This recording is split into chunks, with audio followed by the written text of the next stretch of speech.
Hi guys, welcome to week 8. You made it.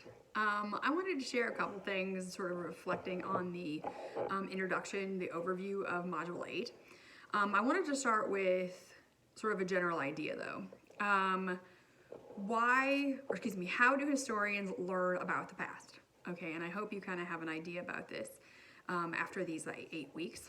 It says most fundamentally, history is not the past, it is the study of the past.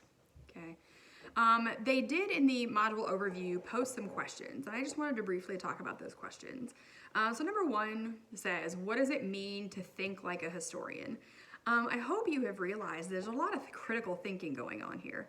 And critical thinking applies to so many things in our lives, whether it be something you see on social media, whether it be something you see on the news. There's a way of thinking and analyzing and looking at something with a critical eye, and that's what historians have to do all the time. What questions, issues, and dilemmas do historians face in their work? We've talked about bias. We've talked about trying to make sure you find quality sources. These are all things that historians have to deal with as well. And it's not always easy. I'm trying to teach this. I do teach high school as my full-time job, and I'm trying to teach this to the college kids at the high school right now who are taking my college class there. And it can be hard. Even for historians, it can be hard making sure that you've got a quality source on your hands. How might our belief system impact how we perceive history? All of us have experiences that influence how we see history. And all of our experiences, of course, not to sound cheesy, make up who we are and determine who we are as people. But that also impacts how we see the world, and that's something to keep in mind too. How do past events contribute to current events?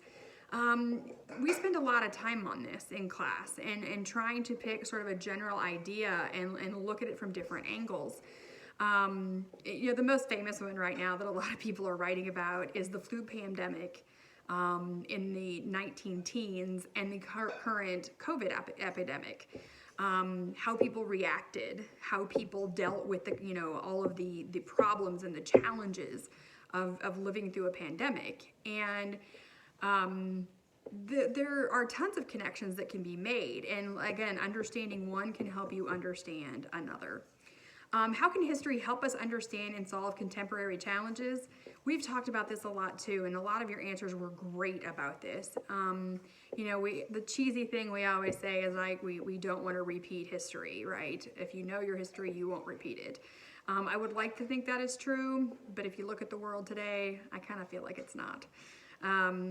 But just like all of our events, and I think some of you wrote about this too, even when we experience personal events, 10, 15 years later, we learn. Hopefully not do the same thing. We learn from our experiences, and that's very important. How can being more historically informed benefit our communities? It just does, okay? Knowing a little bit of your history helps you make connections. Like I said, I'm a news junkie, I will admit it.